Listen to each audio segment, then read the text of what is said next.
GMS Louisiana Saints. We come and do another sit down to edify the nation of Israel. But before we even start, we're going to give all praises to Yahweh, Hashem, Yahweh Shai. Double honors to the elders and the apostles of great millstones and Shalom to all the IQ pushing this truth and sincerity across all four corners of the earth. So we come and edify our brothers and let them know that we supposed to be out here feeding the flock of the Most High. So I'm going to start off with Amos 5 and 6. You want me to read, bro? Yeah, you can. So like it's 5 and 7 and 15. So like I got it right here. Amos what? 7 and 15. All right, this is Amos chapter 7, verse 15.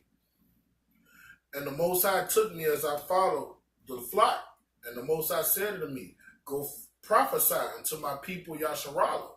And when he said that, basically the flock is the nation of Israel, Yasharallah. So we supposed to be out here every opportunity we get, edifying our people, waking them up, giving them prophecy, letting them know what's to come to this wicked place that we're in captivity, which is America, aka Babylon, Sodom, and Egypt. So we giving our people the truth to wake up from this doctrine and this wine that Babylon got them drunk off of, so that they could receive salvation if they come back to the law, statutes, and the commandment of Yahweh Yahweh Shai, and back to the heritage which was ordained to us and taken away from us. Because our people out here deceived, not knowing the truth. They following the philosophies of devils and worshiping their enemies and other gods and not Yahweh. So that's the reason why we coming out here to give them this milk and then give them this meat if they can receive it. Because everybody not going to be able to receive this truth. But the Most High only coming for a few. That's why the Most High say, go teach his precious elect. All right? You edify the elect and you prophesy judgment to the 2/3 and the other nations. And that's so that way you can wash their blood off of your hands, so you ain't responsible for them not accepting this truth when you gave it to them. That's right. It don't matter how you deliver it or not, because the elect gonna get it. Don't matter how you do it, how you present it to them. The elect gonna get it regardless. Because the scripture said that the sheep hear my voice. So he talking about the precious elect, because that's who he's going to redeem out of this captivity and save from the missiles when America get bombed. Bring the precept up from you. This is Acts 20 and 28. It says, take heed therefore unto yourselves and to all the flock over which the Holy Ghost had made you overseers, to feed the church of the Most High, which he had purchased with his own blood. And that's talking about how Yahweh Shai, he sacrificed himself so that a remnant of Israel, which is that elect, could be saved from these captivity and the things that's about to come. Because before we got in this truth, we didn't know who we was. We was calling ourselves Negroes, was calling ourselves Mexicans, all different bywords, but not what the Most High gave us, the heritage. So he said, go to the flock. And there's only a few people, like I said earlier, that's going to receive this. So we out here edifying our people, condemning judgment and prophesying against the other nations, so that way we could receive salvation and be a part of that hopeful elect, Lord willing. That's right. It says, for I know this, that after my departing shall grievous wolves enter among you, not sparing the flock. And you can see that with the churches, because the churches, our leaders, they not telling us the truth. They sold out. They're telling us lies. They're basically doing what our enemies doing. There's wolves. We're sheep and they're wolves. They're having a buffet on our nation. They keeping us in derision, keeping us down, keeping us in the dark. They're not telling us what we need to know in order to be able to better ourselves as a nation and prosper through Yahweh Shai doctrine. They want us to stay dumbed down and be as the heathens. And the churches is the main place that's dumbing down our people. They put them in the down south state where they love their own, love your enemy. They forgive them. They do something to you, they kill your people, rape them, forgive them by all means. Dig. They teach white supremacy. Churches. It's all about Edomite supremacy. That doctrine that the modern day Christianity pushing the planet Earth is white supremacy. And the book of Timothy called it doctrines of devils. And we all know the so-called white man is the devil the Bible speak of. So when you are in these whorehouses that people call churches, when they say love thine enemy, they mangle our scriptures. That's Matthew the 5th chapter where it says love thy enemy. That's talking about people in the brotherhood. All right, you're gonna have brothers you don't see eye to eye with in this brotherhood. All right, you might have an enemy that was your enemy in the world. Then when he come in the brotherhood, he's saying you gotta love that brother now. He can't be your enemy anymore. That's not talking about your fucking arch nemesis Hebrew Edomites, man. You're not supposed to never love them. You're supposed to abhor the Edomite. You're supposed to hate the evil and love the good. Just as who King David was. He executed evil, which means he hated it. And we know that these Edomites, they evil because they keeping our people in, like Ox said, a docile mindset. They're messing over us any way they could and basically taking our book and deceived us with it using reverse psychology and dumbing down and making our people think that this book talk about everybody, but this book is only for the Negroes, the Latin, and the Indians. So-called, according to what the world believe, well, what the world gave us in contrast to popular beliefs. All right, let me give you a precept. This Colossians 2:8. Beware lest any man spoil you through philosophy and vain deceit. And you see that right now with the philosophies that Esau put into the church and put our leaders into telling us, okay, love thy enemy like Ox said, which we know is amongst our people, that Yahweh hate the sin, not the sinner. Basically, everything that the scriptures condemn to be evil and consider to be righteous, they tell you it's the opposite. So that's that doctrine. That's how they spurling our people through philosophies. They deceiving us with our own word and twisting the Most High word into making it into their own likeness to where our people go astray and don't believe in the scriptures. Right. They make it seem like the Most High commandments is outdated and stuff. Like they don't have no reference what's going on today with society. Like the scriptures say they're gonna be the commandments is of forever righteousness. All right, and the rest of the scripture, after the tradition of men, after the rudiments of the world, and not after Yahweh Shai the anointed. And you see that instead of them knowing that they know we not supposed to eat pork and different abominations, but they still do it because the world tell you that it's okay. The traditions of men, the different holidays that they call in the world, Christmas and all these other pagan days, they do that, but they won't even keep the Sabbath or even follow the Most High on high days that He gave us, like the Passover. So you see them do everything that goes against the scriptures, but not according to what the scriptures say. You got the other precept? Give me Matthew, that was 22 and 8. 22 and 9. But you see that the tradition of men destroying our people, and like the Most High says, commandments are not grievous; they're easy. It's just basically teaching you how to love your brother and how to love your neighbors. But it's beautiful. The Most High beautiful, and all His doings are.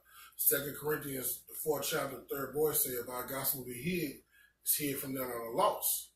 You know, then you go back to the scripture where they talk about predestination. So from the beginning, it was a elect number that was going to get it, and the masses wasn't going to get it. You know, bring out your precept, bro. This is Matthew 22 and 9. It says, go ye therefore into the highways, and as many as ye shall find, bid to the marriage. Yeah. And that's what we do every weekend, even in our off time with videos edifying our people. We going out prophesying to Israel, which are the so-called Negroes, Latin, and Native Americans, or the Indians as they call it, the byword. We're prophesying to them, giving them this truth, telling them to wake up out of Babylon to try and spare and try and save yourself through the words of Yahweh Shem Yahweh Shai, which are mainly for the elect. Because as long as we out there, everybody's not going to accept this truth. You're going to have your own brothers and sisters coming against you because they've been indoctrinated. But we know this is what we required to do. We're washing their blood off our hands by telling them the truth, whether they like it or not. And we condemning the other nations, giving them their judgment also. It's not only about just edifying our people, but we out here for the elect. But in doing so, we still got to give the other nations their judgment too. So it's beautiful how the Most High set it up. He basically using us to be his mouthpiece and his physical body. We doing his bidding for him on the highways. That's why he say, bring as many as you can to the marriage. And we know that marriage is going to be the nation of Israel as the wife of the Most High. And that's going to be his precious elect. Most High is a suspense and he like drama. You ever seen the movie where the whole movie seemed like the villain, and he's a villain, then at the end of the movie they find out he really like a hero. Read the rest of that scripture.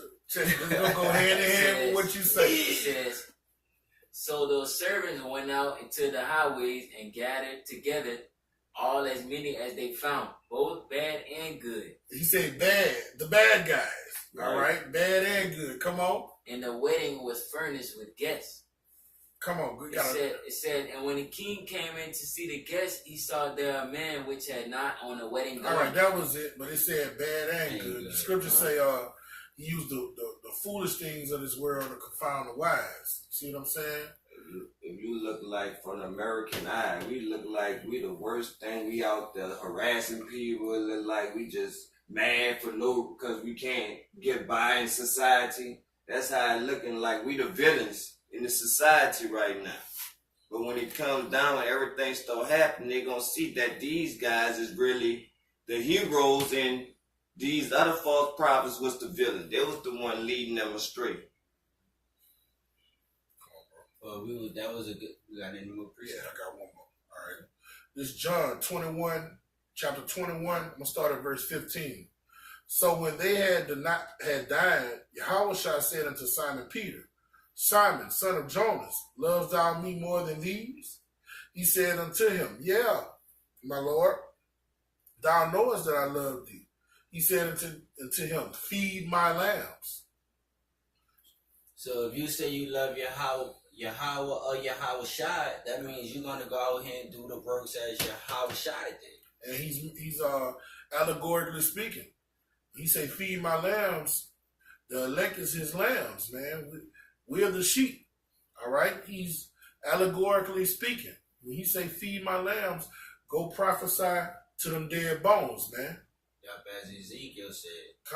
As they prophesied, the bones and the flesh became life. And that's what you see with the brothers on the highways and the byways, the different brothers in the truth, mainly GMS, because you saying they got the truth, they doing the Lord's bidding, they giving their people the truth, the good, the bad, and the ugly. They not sugarcoating it, they not making it soft-spoken, they're giving it to you raw and uncut, how Yahushua would want it. Bring out this one. Verse 16, he said unto him the second time, Simon, son of Jonas, love thou me? He said unto him, Yeah, Lord, thou knowest I love thee. He said unto them, Feed my sheep. He said it a second time. All right? And that's what our great king wants us to be doing. Feeding his sheep, man. All right? He said, Do thou lovest me? What did John 14 and 15 say? If thou love me, thou will keep my commandments.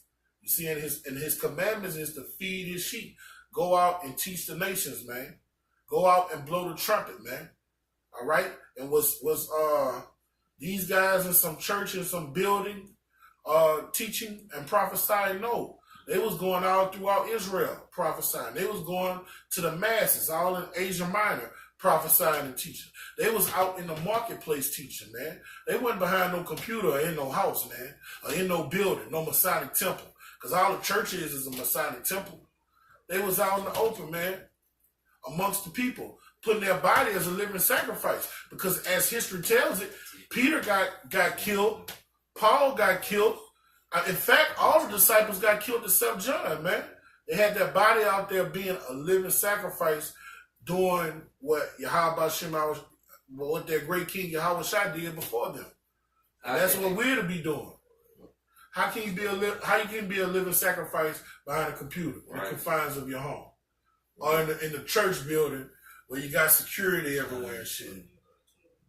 We put our lives on danger week in and week out, man, because we're going against this demonic system.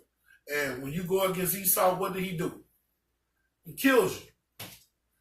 All right, bring out your precept. I got Proverbs 1:20. It says, "Wisdom cried without; she uttered her voice in the streets." And that's the same thing what we doing. Because we know that the wisdom going to come from the elect. The men that's on the highways and the byways crying. They're giving praises to the Most High, asking Him to deliver us out of this captivity.